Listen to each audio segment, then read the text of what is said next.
Welcome to the Daily Forkast, December 17th, 2021. I'm Megha Chadha of Forkast News, covering all things blockchain. Korea's Supreme Court has ruled an investor who spent Bitcoin mistakenly transferred to his wallet not guilty.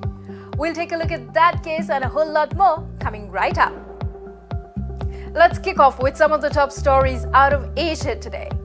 First up, a Japanese billionaire says he's minted the first NFT in space.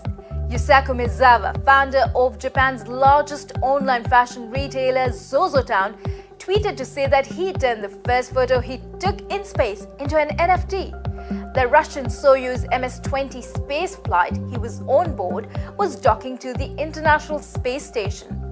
Meanwhile, XLD Finance has launched a project allowing users in Bangladesh, India, Indonesia, Malaysia and the Philippines to use GameFi tokens or stablecoins to pay for necessities and utilities.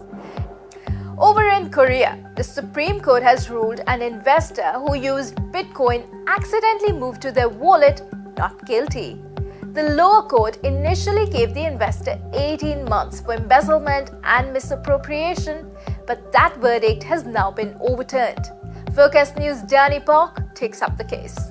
The South Korean investor received 200 bitcoins worth nearly $1.25 million back in 2018 from a perfect stranger in Greece who mistakenly transferred it to the wrong location. The investor then moved the Bitcoin to two of his other accounts and liquidated 3 Bitcoins, which he personally used. The Supreme Court ruled the investor not guilty of both charges earlier this week, explaining that there is no regulatory basis to criminally punish the action for embezzlement or misappropriation, adding that it was nothing more than a civil debt between the two parties. One Korean lawyer shared his views on the ruling with Forecast News. 이런 논리 자체가 너무 도그마인 것 같아요. 너무 올드한 그 법적인 것들이 현재의 어떤 재산상의 상황을 포섭하지 못하고 있는 것 같고 혼란만 가중되는 그런 문제가 있습니다. 그래서 증권으로 볼 거면 증권을 보고 그다음에 전자화폐 또는 나머지 것들은 기타 자산으로. For Forecast News, I'm Danny Park. The year is 1973. Bruce Springsteen's debut album has just been released. A few months later, Swift, a cross-border payment system, debuts. 40 years later, it continues to hold strong despite various drawbacks. Surely it's time for a new intermediator, or shall we say disintermediator, to take center stage. Adrian Brink of Anova is here to talk about the need for a new wage transfer standard. Great to have you with us, Adrian. Thank you for having me.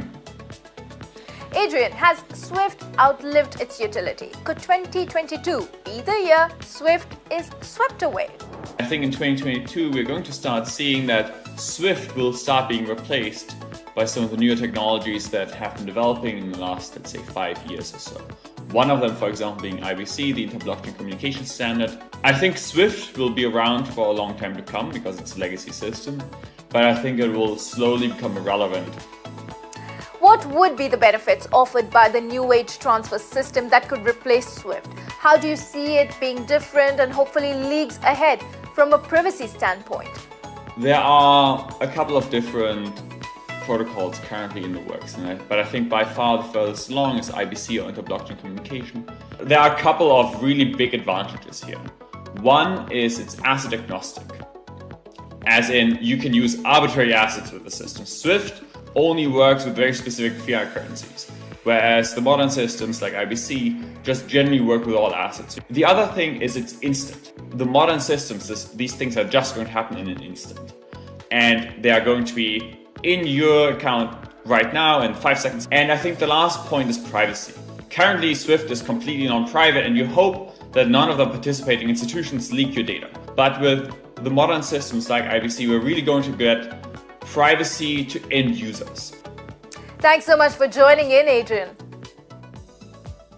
And that's the Daily Forkast from our vantage point right here in Asia. From all of us at Forkast, happy holidays.